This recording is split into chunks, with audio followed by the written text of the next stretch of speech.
I'm happy to have you all on board. We'll be just starting within a few seconds. We're starting the live broadcast on social media as well, and I'm very happy to see you joining this Zoom session as we'll be covering a very interesting topic today. Let's give it a couple of more seconds to have the live stream on, and we kick off today's session. Okay, I see we've got already some messages in there. So, good afternoon, ladies and gentlemen. Welcome to this webinar named Accelerating Solar Energy Adoption in the UAE, Strategies and Financing. This webinar is sponsored by Jinko Solar, the leading global energy company that is active in the solar PV, energy storage, among other applications. And this webinar is in participation of the leading development bank in the GCC, the Emirates Development Bank, EDB, and the region's biggest developer in IPP, ACWA Power.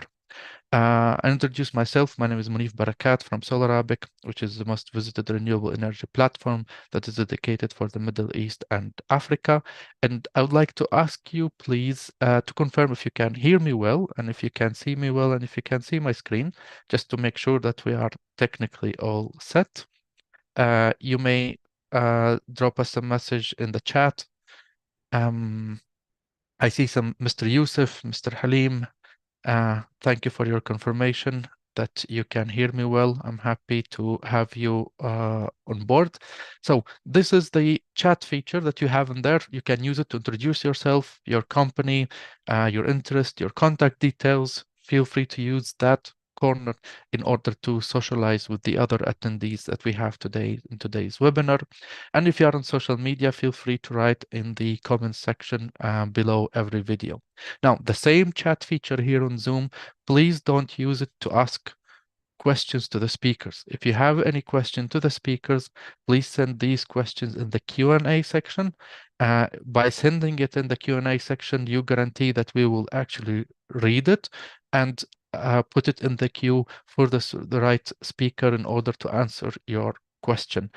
This will help us a lot to make sure not to miss any of your important questions, because the chat area will get busy and we might miss any important questions that you would be posting there. So if you can't continue till the end of the session, we'll be recording this one, and then you can go to the same link where you registered for the webinar in order to obtain a recording of this webinar. Actually, today's topic comes as the UAE intensifies the focus on renewable energy, particularly solar energy.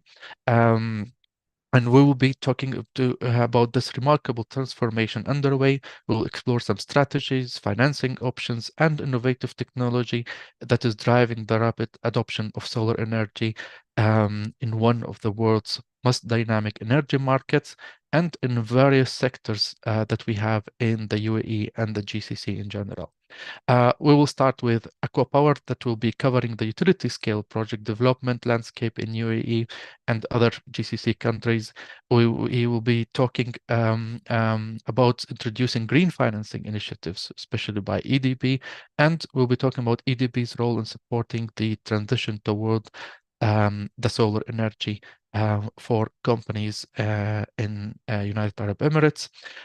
Next, we'll be talking about solar panel technology innovation and the role that is Jinko Solar playing in order to deliver high technology and clean technology to us and making it even cleaner as it develops and produces these products. That's something, a very interesting concept that we'll be hearing from Jinko Solar today. And then we'll be going through an interactive panel.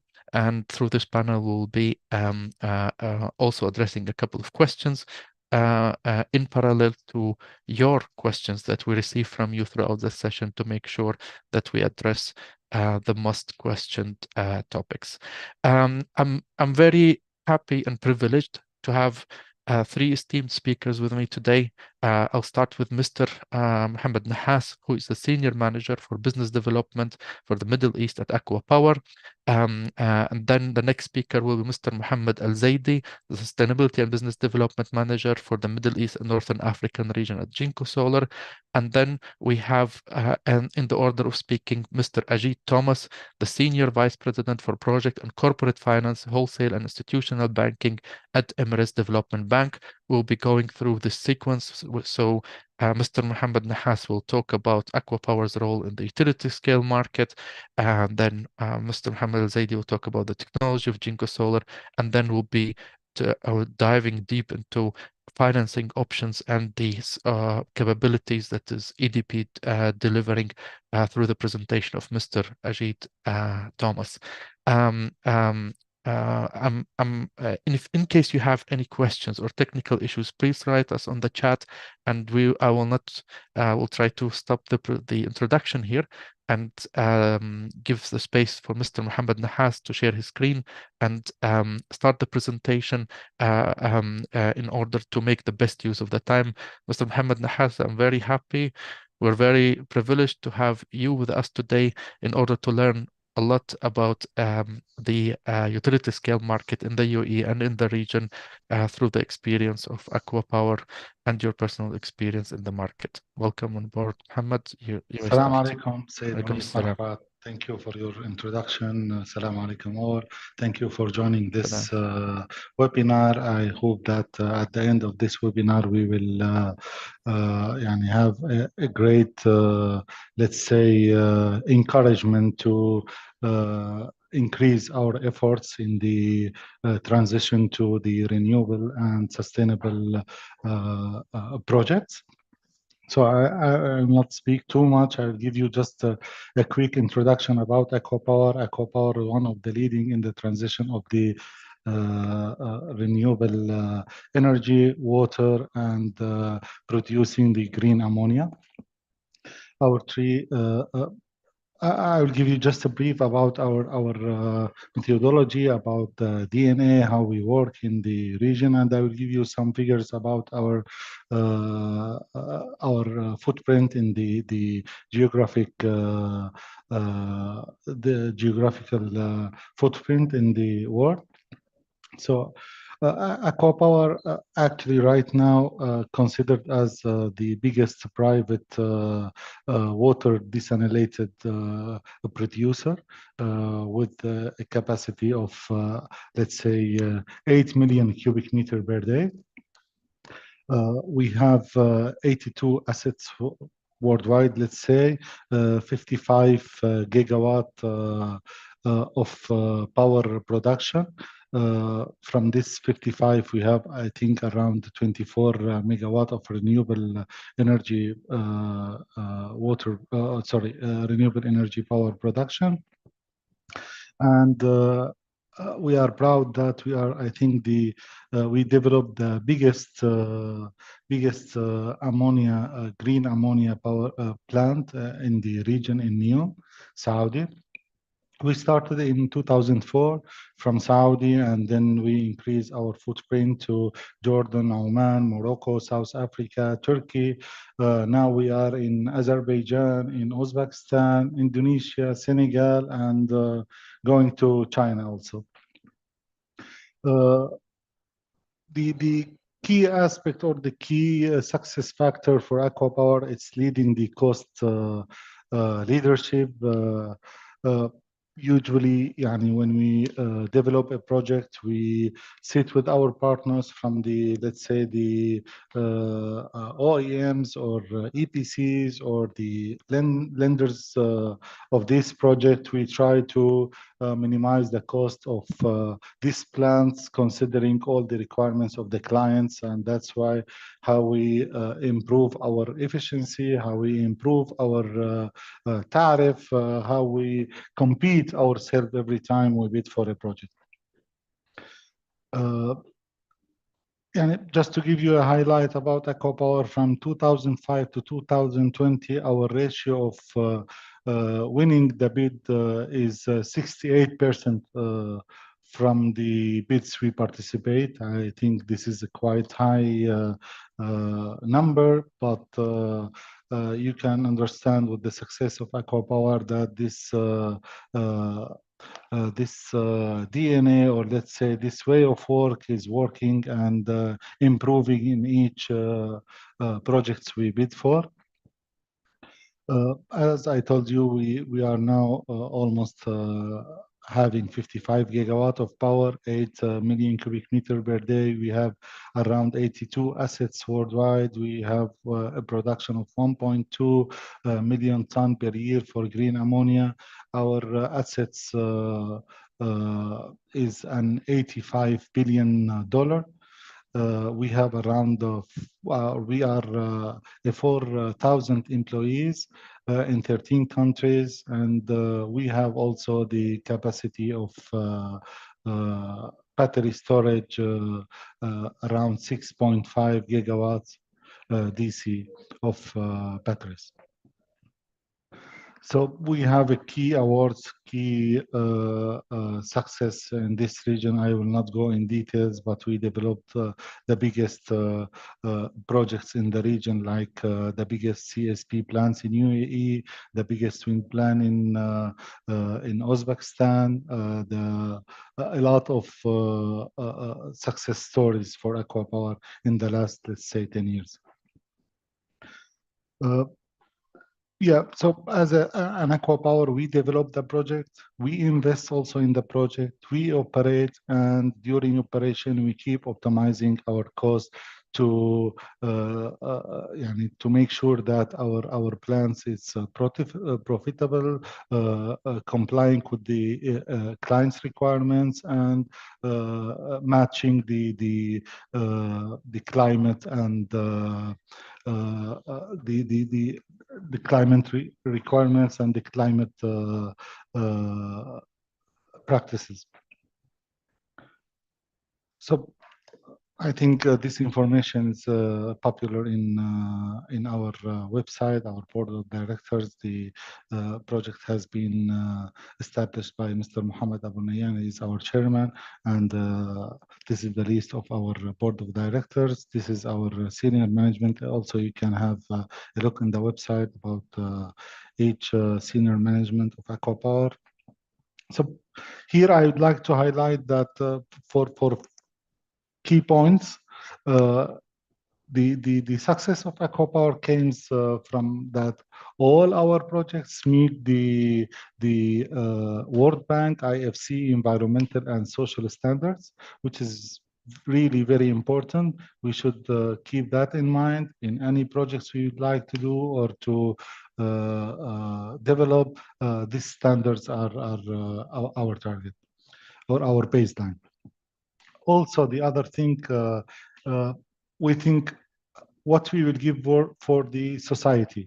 So developing, investing, and getting money is nothing if we don't have the mindset how we will contribute in the society itself. So I will give you just high-level figures that every project we develop, we try to localize our employees or our employees in this plan. We try to give a chance for the local society to be a part of this plan, and this figure reached to 60% of our employees are localized. So even the projects in the let's say villages or far than the cities, we try to develop the skills of the local society, give them training in order to not only to get investment in that country or that area, in order also to create more developed people. Also, we work on the CSR initiatives. We have more than 79 initiatives in the region. This is a key, really a key point of the success, not only in the field, but as a human being and supporting the local community. Recently, I think you all aware about that. We start not only develop small projects. We went to the gigawatts projects. This is we are honored to do that because our contribution for the planet is huge. We try to reduce the fuel consumption and reduce the carbon emissions of the planet. Yeah, as I told you that the cost leadership, it's one of our key aspects. We try always to use the most optimal technologies available in the market. We evaluate them. We work with trust partners like Jinko and the tier one OEMs to make sure that we are using the latest technology, which reduce the efficiencies, which reduce the emissions of the carbon and increase the efficiency of any plants we are doing. Also, the key partner for us, also the finance institution, like the development funds in the region. They are really a key player in this one, in this market, and their support, their contribution is really make a big difference in the tariff, let's say, for any products we produce. We'll just also just give you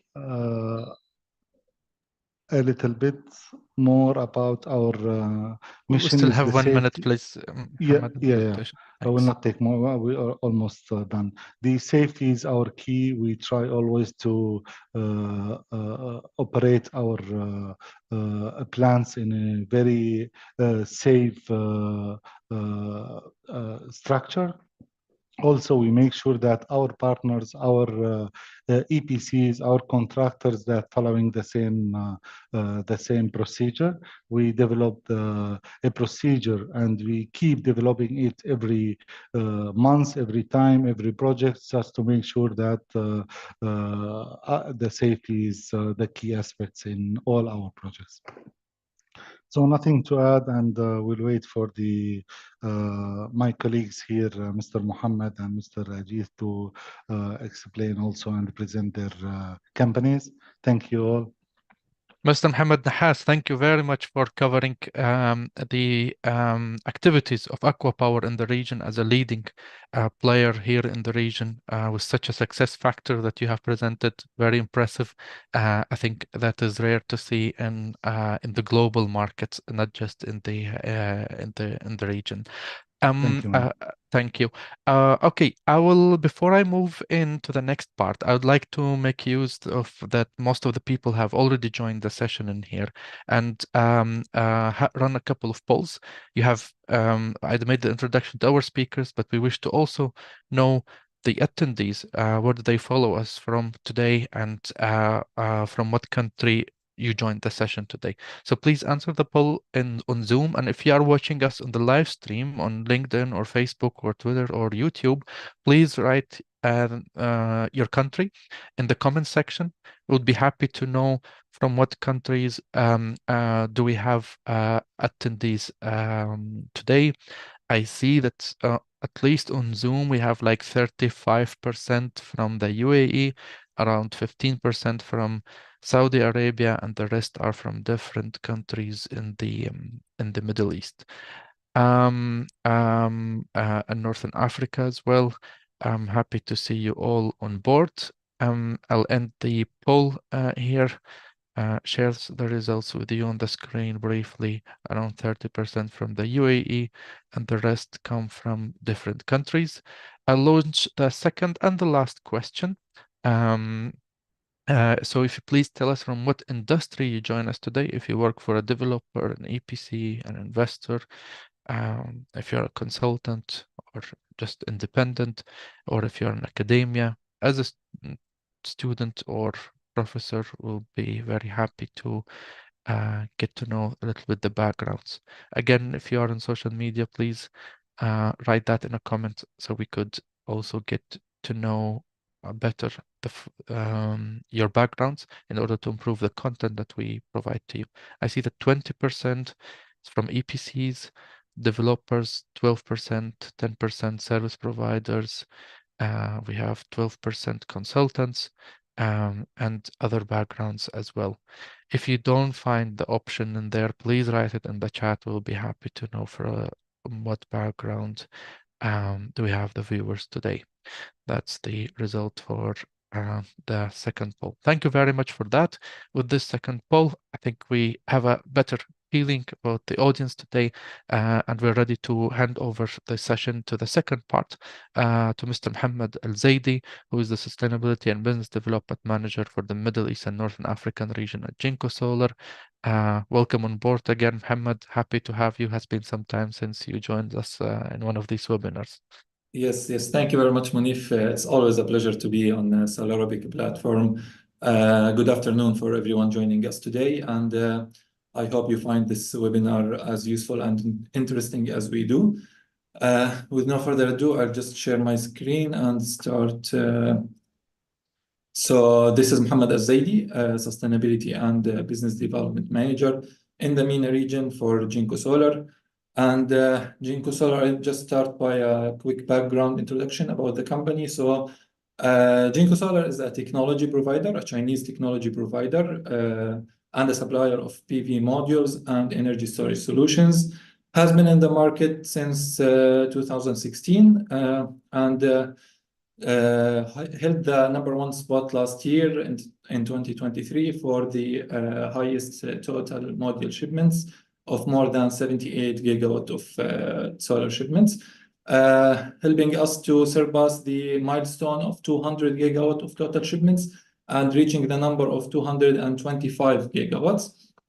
And also positioning ourselves in a leading position in the solar industry with more than 120 gigawatt of annual module capacity of both technologies B-type and N-type, holding more than 25 world records in terms of efficiency, performance, and reliability, and a global market share of around 15% and more than 30% in the MENA region.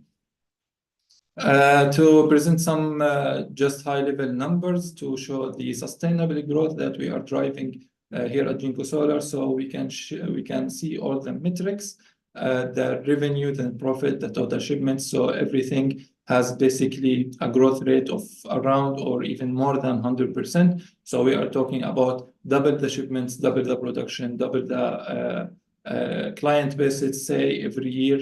And this is our way of committing to the message that we are delivering of, more sustainable future and a greener and easier, let's say, energy transition, and keeping the momentum and going further into the sustainability mission.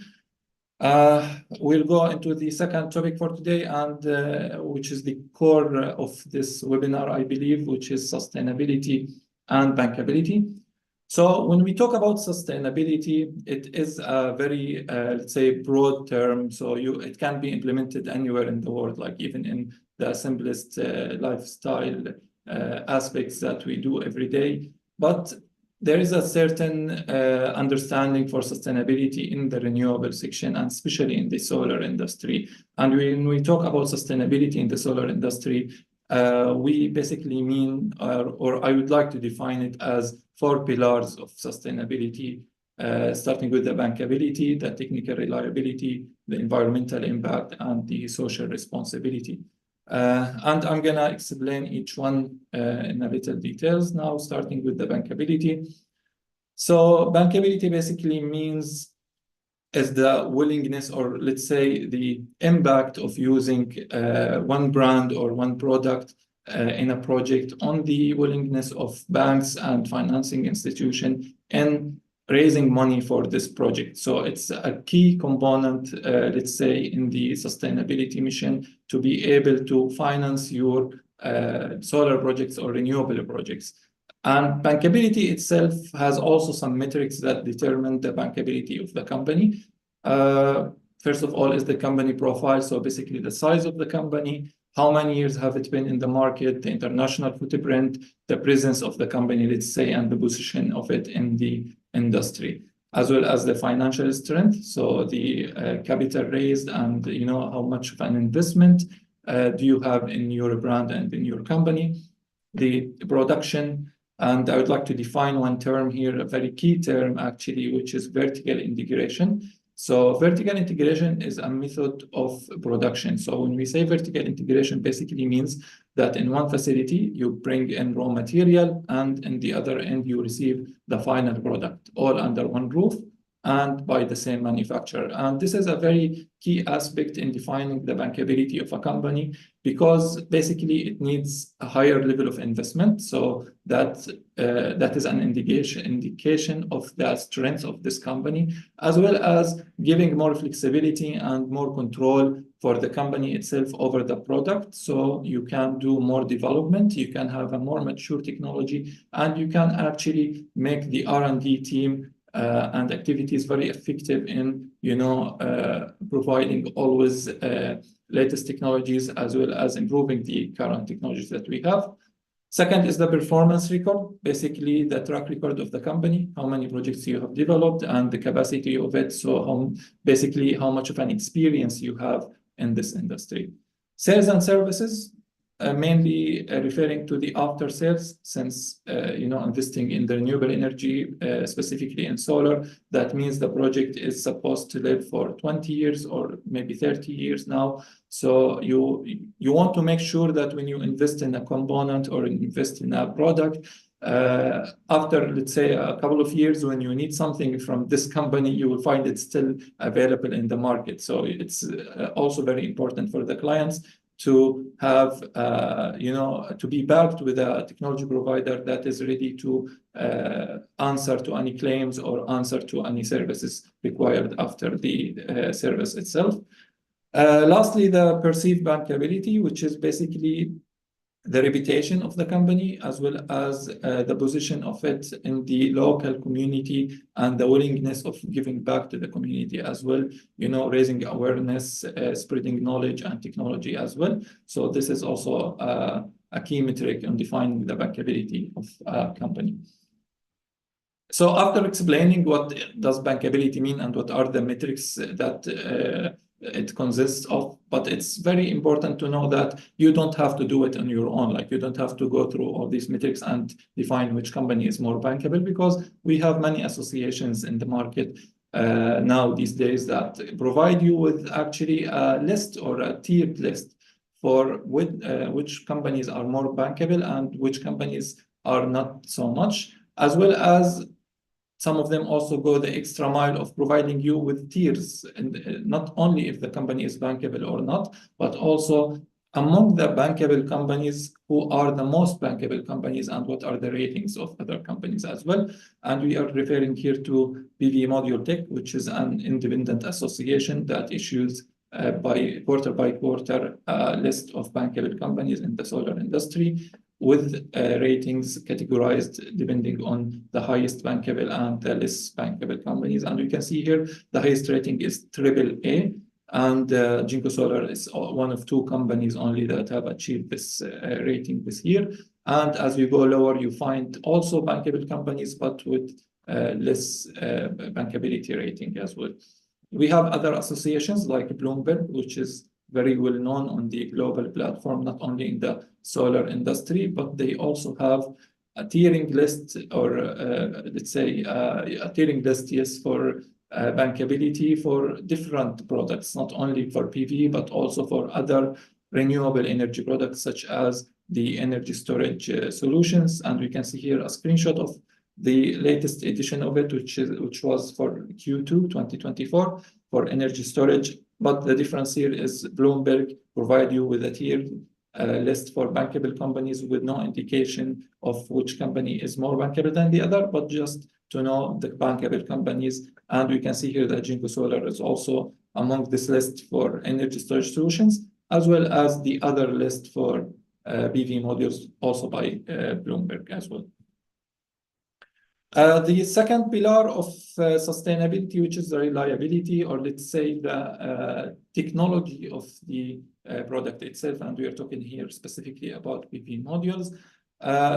We said that for a solar project, it is supposed, or it's an investment, let's say, for more than 20 years. So you also want a product that can perform well after, not only at the beginning of the installation, but also after a couple of years of using this product, as well as considering the weather conditions that this product will be subject to, especially here in the UAE, since we are talking about UAE today. We have one of the harshest weather conditions for PV modules, especially if you consider utility scale projects that are installed in remote areas in the middle of the desert sometimes. So we are talking about high level of humidity, high level of dust accumulation, a very high average of temperature, so the heat as well, and strong wind, hail, so everything, you name it, it's available. And you want to make sure that the technology and the product that you are using can actually withstand these harsh conditions. And when we talk about this, and from the perception of Jinko Solar, we consider two major factors affecting the reliability and the performance of the product in these areas. First of all, the premium bill of materials. So you want, first of all, to have a higher quality in the bill of material used to manufacture this product, as well as using an advanced technology, also providing some features that can withstand and also overcome the challenges of the harsh weather conditions. And even in other areas, you also can find other types of weather or climate, let's say, but still also have their own challenges, such as places where you have very low irradiance, for example, or sometimes you have areas close to the sea, so you have a high level of humidity, as well as sea salt that also can accumulate on top of the PV module and reduce its performance. So it's important to have different technologies implemented in different areas, providing the best case scenario for generating electricity there. And Jinko Solar is always working as well on this to provide different technologies for different markets. What we can do also to enhance the performance of the modules and providing more mature technology, we all know about IEC testing. IEC testing is very standard in the industry, and I can say confidently that all Tier 1 companies can achieve IEC standard testing, even also not Tier 1 companies like Tier 2 or even lower can achieve IEC standards. So let's agree that it's not, a key factor of determining if this module or this product is strong enough to perform well.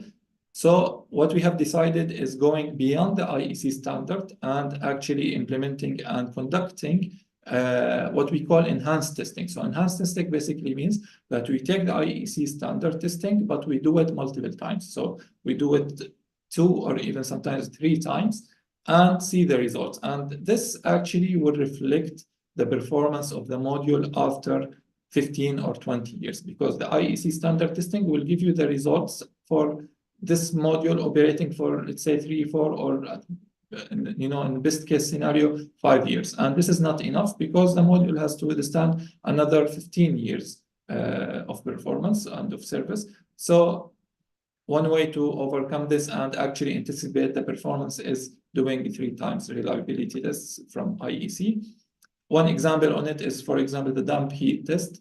So for the IEC standard, it's 1,000 cycles. When we do 3 times reliability test for damp heat, you can see that we do 3,000 cycles. So the failure rate usually is higher, but if you see that the failure rate is not higher after 3,000 cycles, so you see that the performance is well, and this product can actually perform for 20 or even 30 years. And, Jinko Solar is not only a technology provider, but we believe in ourselves as a leading company also in the R&D sector. So we are actively working on developing the industry itself. So not only just passing the required tests and submitting for certain projects, but we are also actively working on doing voluntary tests that can detect more effects or more defects, let's say, and can open more room for improvements for us as well as for other industry players. So we provide, so one example here is the BVEL top performer test. So this test started back in 2014. Jinko Solar was one of the first companies to do it. It was not mandatory at the time, so you didn't have to do it.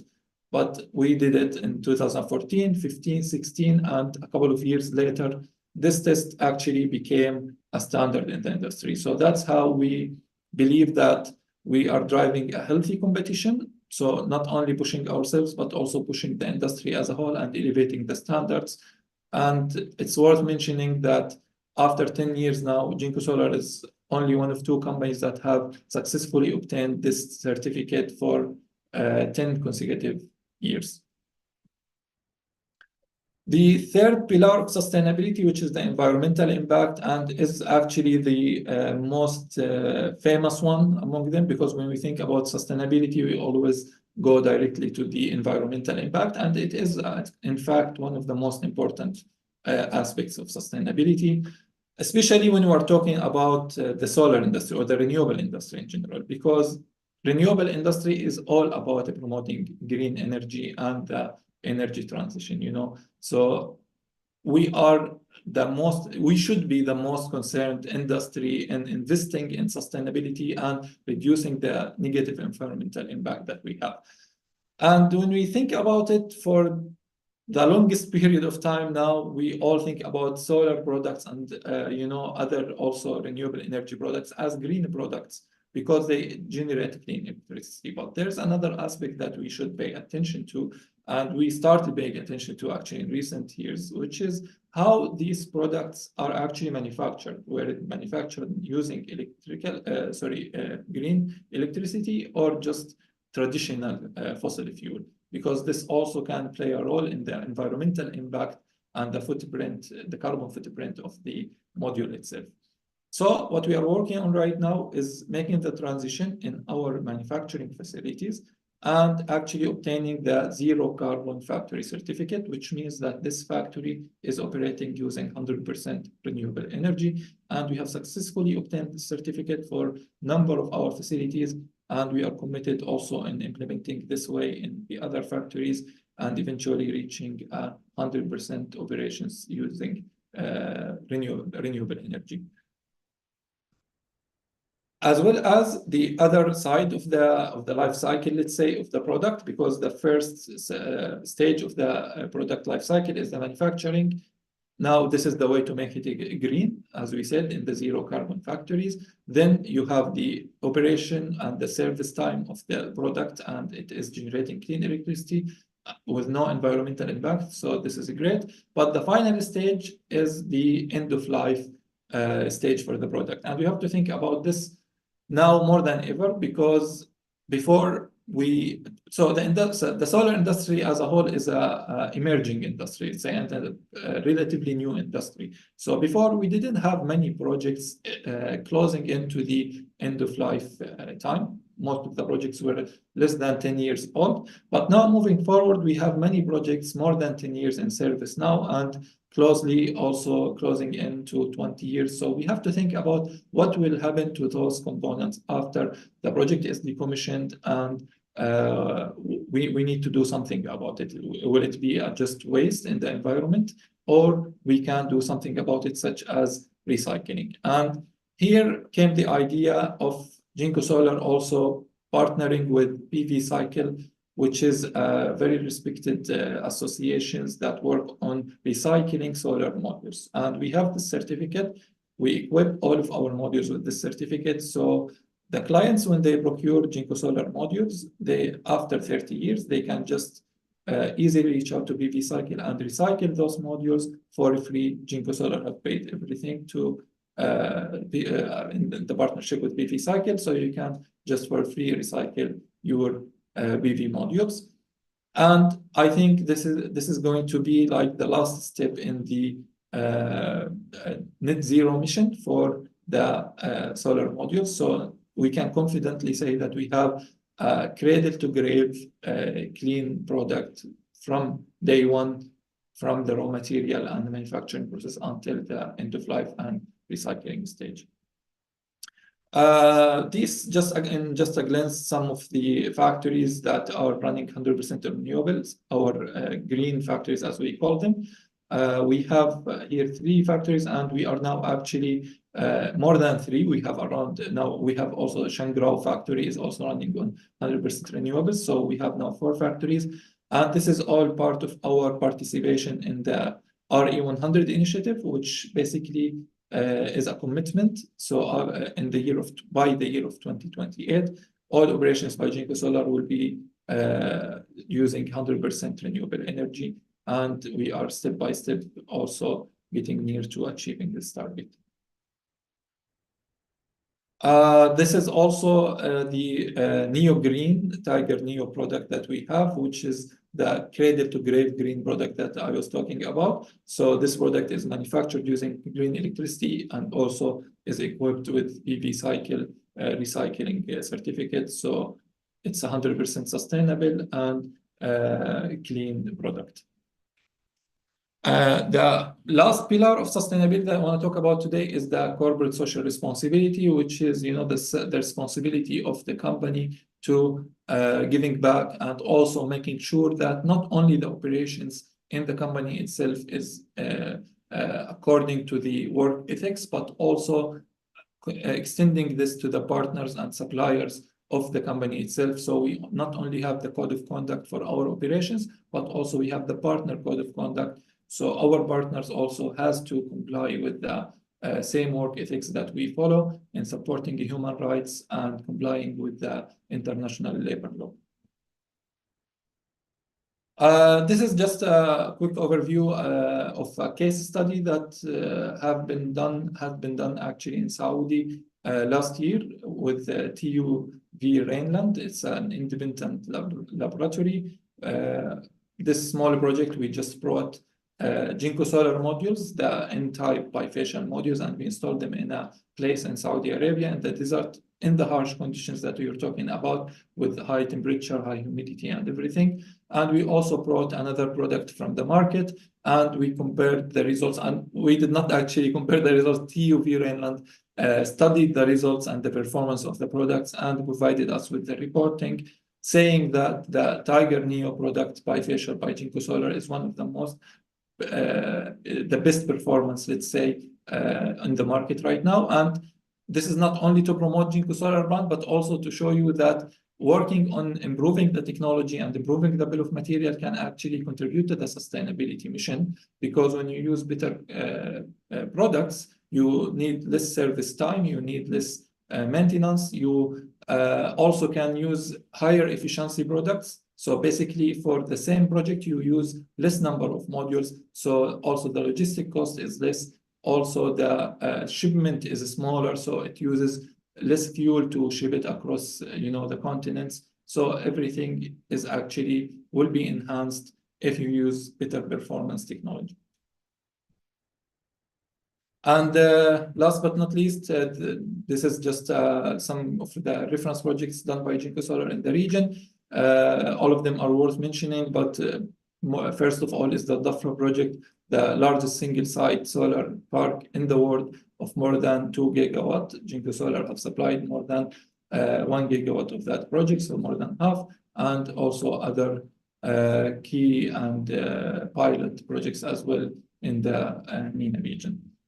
And we'd like to also thank our partners, in believing in the sustainability mission and practices that we are driving, such as ACWA Power, one of the main developers in the market right now, as well as complying with the main development banks globally, such as EBRD and the World Bank IFC. And we are happy also to be partnering, hopefully very soon, with EDB, the Emirates Development Bank. And it's great to see that Emirates Development Bank is actually leading the mission of achieving the net zero targets set by the government. So I think everyone has to pitch in and participate in the national vision and the national goals put in the front of us. Thank you very much again. This is Mohamad Zaidi, and back to you, Moneef. Thank you very much, Mohammed, for the comprehensive presentation that you have prepared and for raising also awareness about the importance of the sustainability of the solar product itself and how it is manufactured. And we've got a couple of questions about that I will get back once we start the discussion panel. So without further ado, we'll be moving to a very, very important presentation now. It's the first time we are honored to have an esteemed guest from a development bank, from the Emirates Development Bank, Mr. Ajith Thomas, who is the Senior Vice President for Project and Corporate Finance, Wholesale and Institutional Banking at EDB, and will be checking one of the interesting ways to finance your project, especially if you are an SME located in the UAE. Stay put and pay attention to the next part, where it is a very important one that will help you to make your project more profitable, more feasible, and will definitely help you to make the choice for solar in the coming days once you partner with ADB. Mr. Ajith, the floor is yours if you would like to start. Thank you. Thank you, Moneef. Thank you very much. Indeed, privileged to be part of this webinar and especially sharing the screen space with co-panelists from two of the biggest giants in the world, ACWA and Jinko. As an introduction, I work with the wholesale banking team within Emirates Development Bank, primarily looking into project and corporate finance areas. Without spending any further time, I think we're really running short of time. So just moving on to a brief introduction about EDB. EDB was established in 2015, primarily with an objective to enable UAE's industrial development agenda. And we've kind of just put together a few words in terms of what EDB's mission is, primarily to maximize economic impact. And how do we do it? We do it through, contributing to the non-oil GDP, increasing, national employment rates, in-country value generation, etc. These are the key focal points for the bank as we evaluate projects and we invest in them. To add on to this, one of the key areas that we look at is, of course, the SME sector and startups, because they actually have a major impact in terms of GDP multiplication, job creation, and ICV generation. Just to kind of capture a few metrics in terms of what we are measured against. This is quite dynamic, and the next time you probably see the slide, you'll have much numbers that keep changing for the better. Obviously, I don't want to really spend time on this, but just to kind of give you a snapshot. Let's just get into the focus areas for EDB. As you know, EDB is a development bank fully owned by the UAE federal government. The sectors that we focus on are primarily determined by the development mandate that the bank has been given. So based on the development mandate, we have actually 5 sectors into which we focus: manufacturing, food security, healthcare, technology, and renewables. Manufacturing, it's quite a wide spectrum in terms of what are the projects that we support. We look at petrochemicals to even consumer goods, plastics, paper, packaging, metal fabrication, etc. Food security, healthcare, technology. Again, advanced technology area is something that the bank would like very much to support in terms of projects. IT infrastructure, for example, data centers, etc., would fall under the technology umbrella. Renewable is, again, the area of focus of today's presentation. I don't think I need to say much about it in terms of what are the projects that fit into this category. For the UAE, solar would obviously be one of the key projects that we get to see very often. We do have projects in the other areas as well, which we keep getting, but in terms of numbers, PV would probably be an outlier. In terms of the numbers, that would be kind of the majority in terms of projects in the renewable sector. As a bank, we have several products. I mean, these products are primarily driven by the development mandate that we have. And as you all are aware, UAE government has a net zero strategic initiative, and EDB obviously remains committed to this. And in terms of promoting this net zero initiative is where the solar energy financing product actually has been developed by the bank. You probably may have seen some of the features of this on our website. Those are more in terms tailored to specifically the small enterprises. When you come to the medium and the large enterprises, the solar energy financing solutions that we have can be tailored to suit the actual project that you have on hand. I mean, in terms of the way the bank looks at each of these projects, we have development scoring mechanism. And through this mechanism, we actually try to evaluate a project in terms of various development factors. For example, what's the contribution to the GDP? What's the employment generation in terms of each of these projects? In addition to these, we also have ESG criteria, and projects that actually score very highly on this criteria actually qualify for certain benefits in terms of better pricing, in terms of higher tenors, higher debt equity ratios, etc., that make them a bit more bankable than they were otherwise. Let me get right into in terms of what the features of the solar energy financing product that we have. I'm conscious of the time, so I think the more important space is to try and kind of take you through each of the key product features that we offer for PV financing. We can look at 100% financing of the capex that you are actually intending to spend on a solar PV project.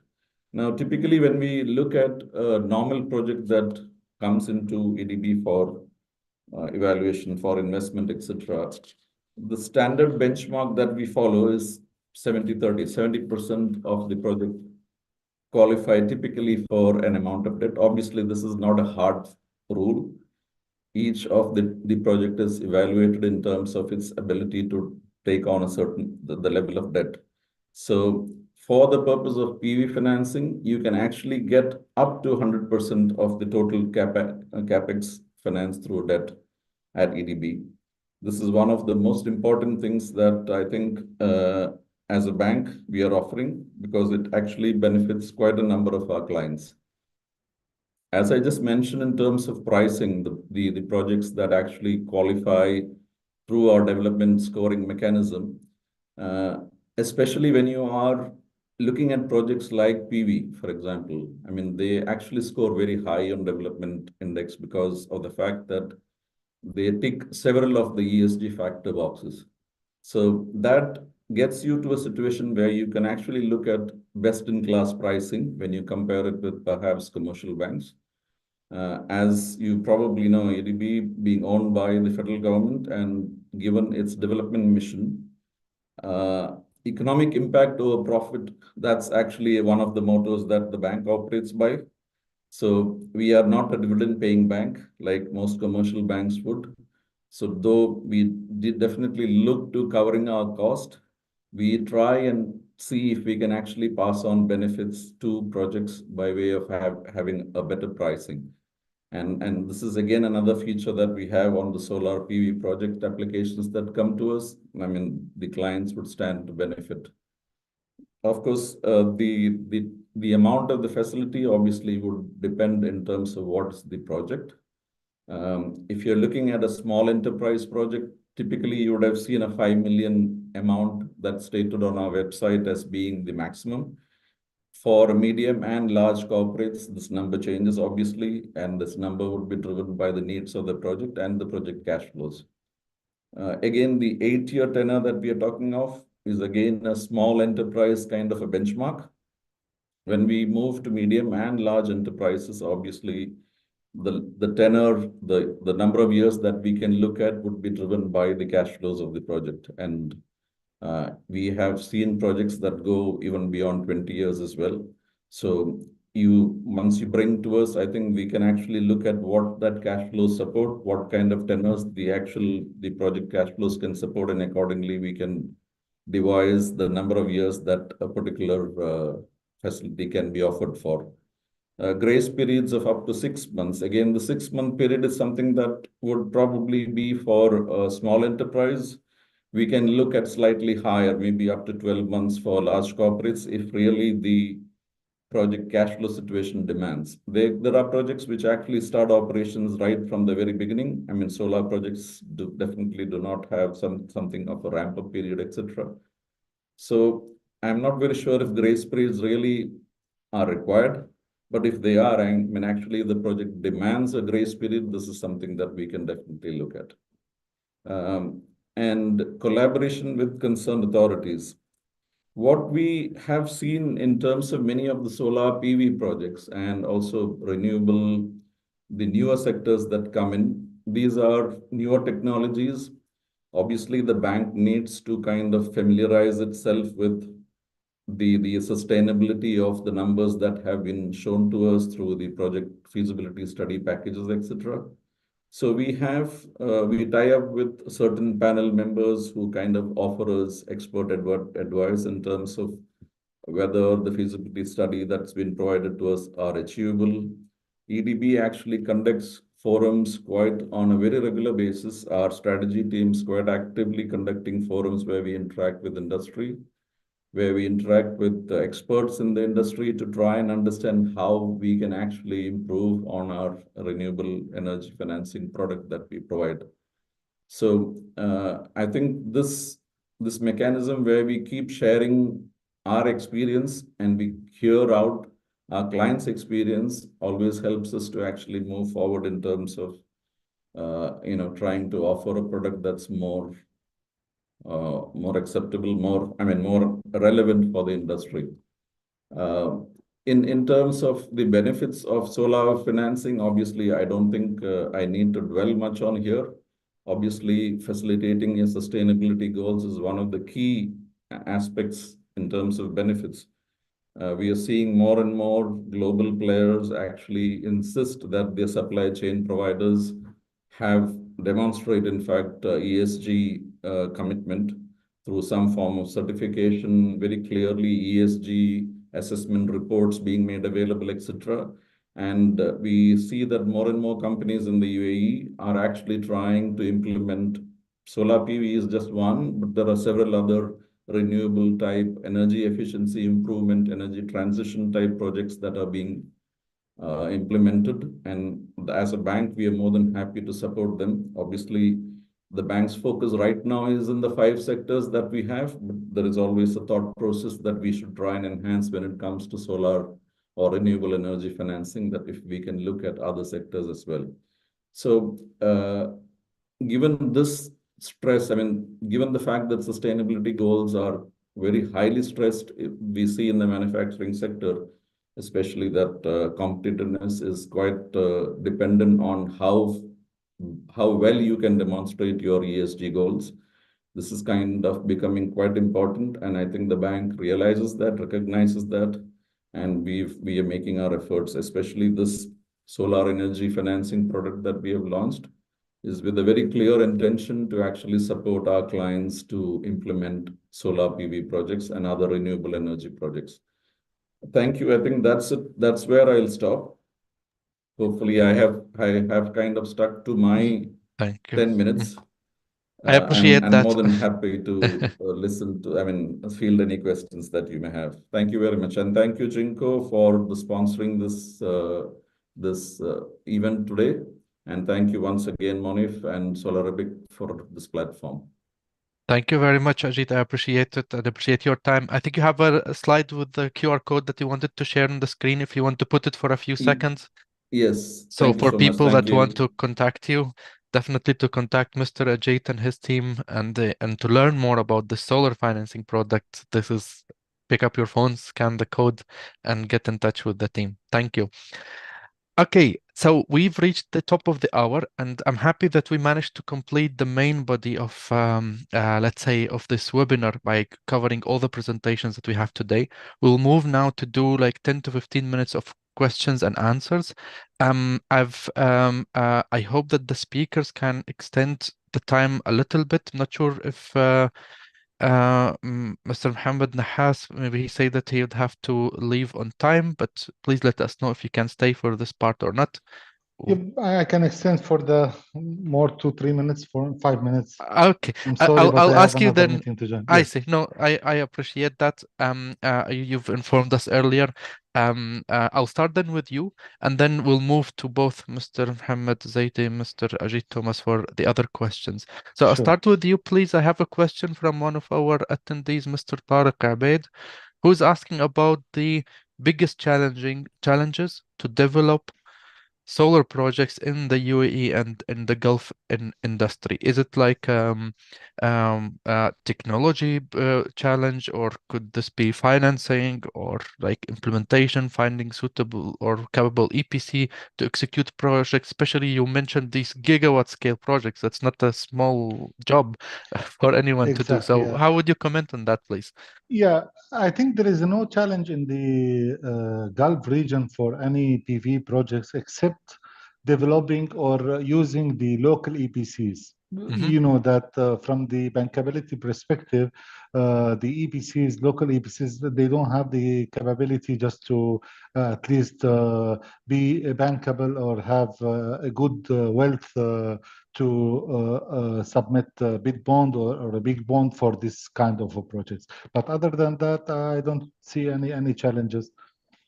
Okay, perfect. Thank you for the answer. And then I have a second one, please, to ask you. We've seen that the typical off-takers are the utility companies in the region. Do you see that private sector will come up as an off-taker for big solar plants in the near future in the region? Yeah, I think there is some of these, let's say, big industrial manufacturing. They have some, let's say, corporate PPA, and we did similar in Morocco for 3 industrial clients, cements factory, and we signed with them a PPA for a long term. I think Nice. it's doable, and this is, I think, the mega scale or the mega industrial people. They should look forward, especially in Oman. There is some factories start this exercise. Okay, perfect. Interesting. So we're getting to exciting times. This means that there will be different sources of projects as we move forward, and this will Sure, become more dynamic. sure.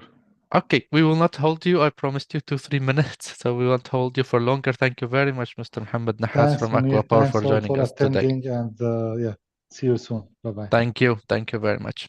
Okay, we'll get back now to my other two guests, and I would like to ask Mohammed, please. Mohammed, since we covered it with Mr. Mohammed Nahhas regarding the utility scale projects, in your opinion, if you would explain it to any factory or commercial building owner in the UAE, why do they have to install solar?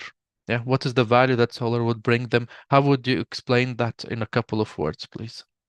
Okay, so first of all, let's try with the main topic of this webinar, which is sustainability. So we all have the commitment, and we should have actually this drive from within inside of us to make the transition and do the right thing, which is, implementing solar in our facilities. But other than that, solar is now proving itself as a technology worth investing in terms of the financial aspect. So it's now competing with fossil fuels and beating actually fossil fuels in terms of financial feasibility, as well as another topic now being introduced in the market, which is the green certificates. So basically, when you install also solar into your facility, you offset some carbon emissions, so you get tradable certificates that you can also then trade with and sell.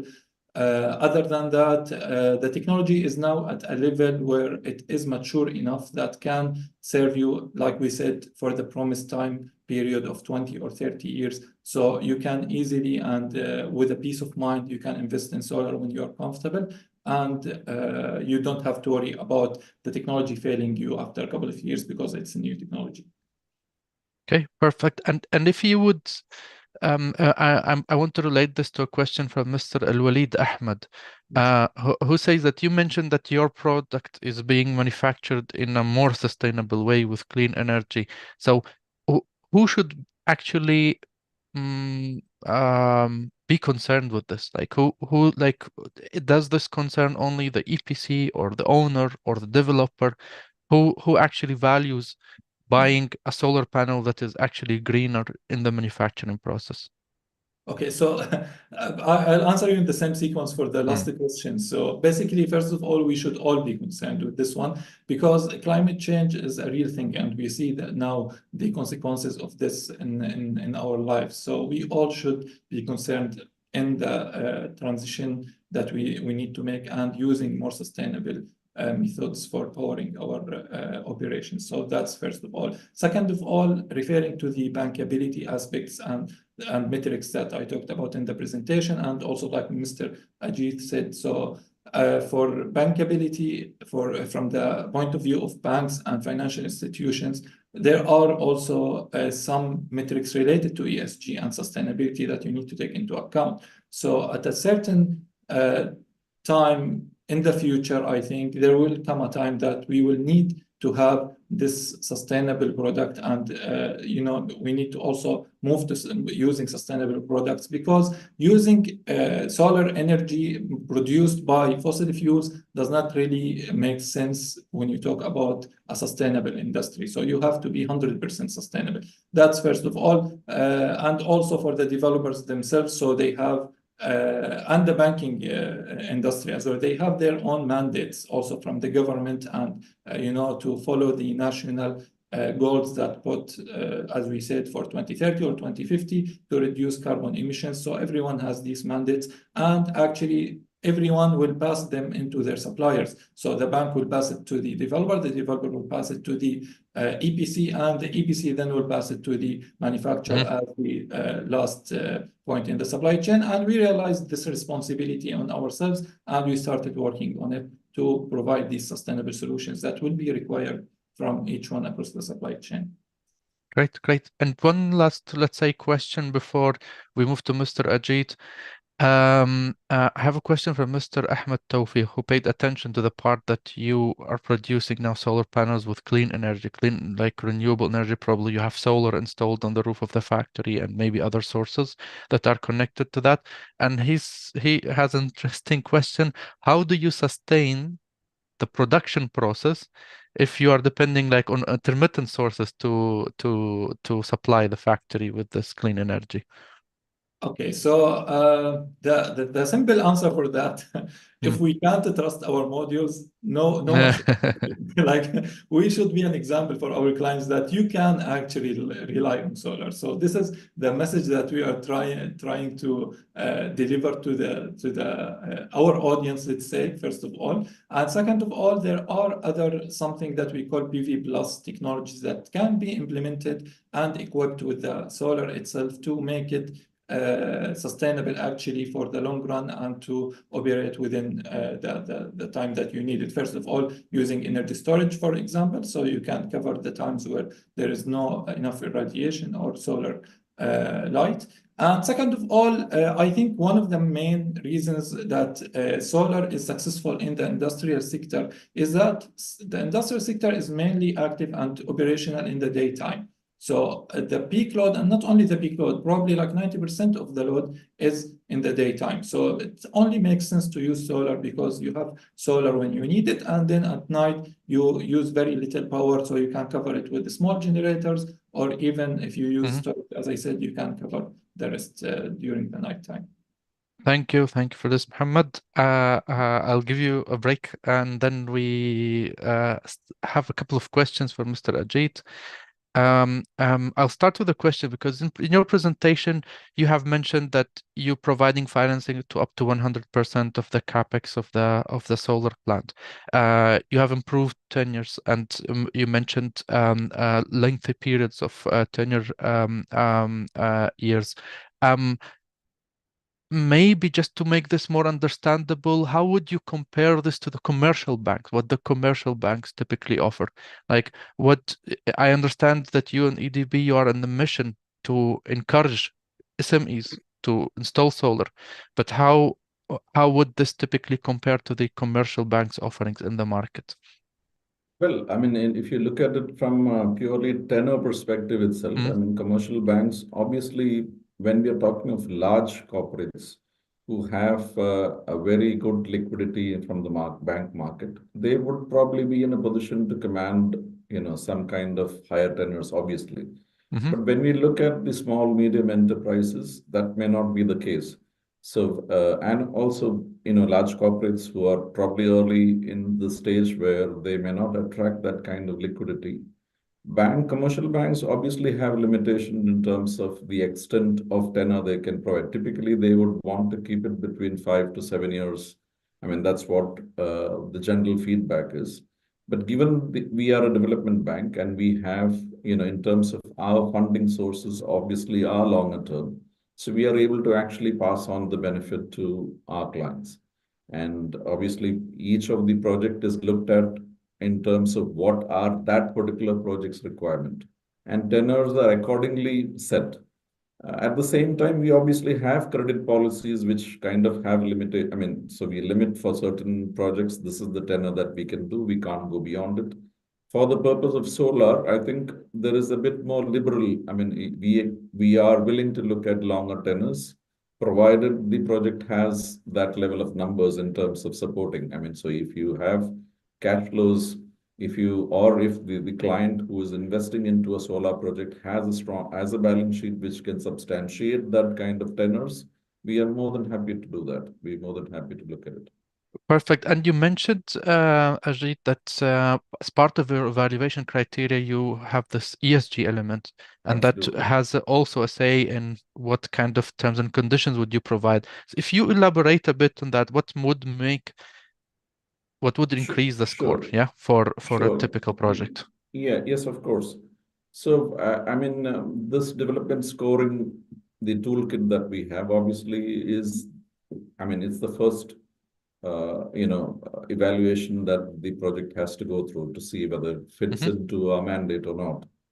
And as part of this evaluation, things like, environmental factors are one of the key aspects. I mean, so almost 20% of the factors that we use actually are related to ESG. So what does this project actually help the particular client in doing? So does it help him to reduce his fossil fuel consumption? Does it change over to a non-fossil? Does it change over to more cleaner fuel, for example? Basically, does the carbon footprint reduce, for example? So, I mean, take the case of oil fuel furnace, fired furnace. If you're in the metal, say in the rolling industry, and you want to actually move to a natural gas fired furnace, that actually reduces your carbon footprint. I mean, that definitely helps him to score higher on the index, because that project that he's doing, which is actually a process improvement project, is actually getting him to save on CO2 emissions from X to Y. So obviously that ticks the box. It helps him to score one extra point. And that actually adds on in terms of his overall scoring on the toolkit. So that enables, obviously, it's not just one factor, there are multiple factors that he has to do. The social aspect as well, like if they employ local installer with local labor. Yeah, we do, definitely. ICV is, in-country value generation, how does it support in-country employment generation? How does it support? All these things are factors for sure. We obviously, this scoring tool that we have is something that is quite dynamic. I mean, we keep getting feedback. And the fact that you're looking at an SME side in terms of focus for the bank, there is a level of, what should I say? In terms of the kind of acceptance of ESG factors are also slowly coming in. So we can't kind of right away impose, certain factors. For example, on the governance side, for example, or things like we do have employment of men versus women. These are things that slowly have to come into the sector, but we are kind of far away from it. In terms of looking at those as part of the ESG sector, but definitely environmental factors are one of the key elements that we look at. Perfect. Then this means that your program actually it's not just adding clean kilowatt hours to the electricity grid. It also supports with creating to, let's say, motivating you in creating more value Absolutely. locally, creating Absolutely. jobs, probably 100%. sourcing locally, and this also has a very positive impact on the local economy. It flows from our, I mean, the mandate is, that is our mandate. I mean, it flows from that mandate of ours. Okay, perfect. Thank you very much. I have a technical question from Mr. Al-Walid Ahmed, who's asking, does your program only cover rooftop installations for solar, or could this be a mini grid or something that's connected to the grid, like as a utility scale project? For me, is that question Yes, to me? that's for you. Yeah, for the solar financing product that you have at EDB, does Yeah. it cover only rooftop projects for companies, or could Not it? necessarily. No. So we could look at off-grid solutions that, say, for example, you may have mobile off-grid solutions that you provide to your clients. We could do rooftop PVs for sure. I mean, we have the Shams program in Dubai, where we do have some of the clients approaching us. They want to take advantage of the Shams program, and that's a rooftop PV program. We have clients who have approached us for mobile, off-grid PV solutions with battery, for example. But these are very, very, I mean, new. I mean, so we just coming to see, some of these projects. But I definitely feel that this will be something that we'll see more of in the future for sure. But rooftop PV is not the only solution that we can look at. We can look at others as well. Obviously, technically, they need to be feasible. Because I also seen a lot in the questions, other applications like Mr. Mohamad Abu Sanuga says that if this could also help, let's say, EV chargers with solar installations that are basically off-grid somewhere on the highway, then that also can be probably part of the scope as well. Well, it could be. I mean, we haven't come across this. Definitely, I mean, we can look at it for sure. Okay, perfect. I seen that we have the discussion is very interesting, and we've getting a lot of questions. We have received more than 25 questions this session. Obviously, we tried to answer as much as possible. We can't go through all of the questions that we have received. I wish to ask you all to reach out to us either by the contacts that have been shared by the speakers, or reaching to us. info@solarabic.com, and we will be forwarding your questions to the relevant speaker today. I'd like to thank all of those that have stayed with us till now, and all of those that have attended earlier in the session today. I hope that you found this useful. I wish to thank my esteemed speakers, Mr. Ajith Thomas, who is the Senior Vice President for Project and Corporate Finance, Wholesale and Institutional Banking at Emirates Emirates Development Bank, EDB. I wish to thank Mr. Mohamad Alzaidi, who is the Sustainability and Business Development Manager for the MENA region at Jinko Solar, and big thanks to Jinko Solar for sponsoring this webinar and for being always one of the committed companies, not just by providing a solar product to the market, but providing the highest end of solar technology of the world to our region, and also providing education and workshops, doing that online or through workshops that you do in country across the whole MENA region. I wish to also thank Mr. Mohamad Nahhas, who is the Senior Manager of Business Development in the Middle East at ACWA Power.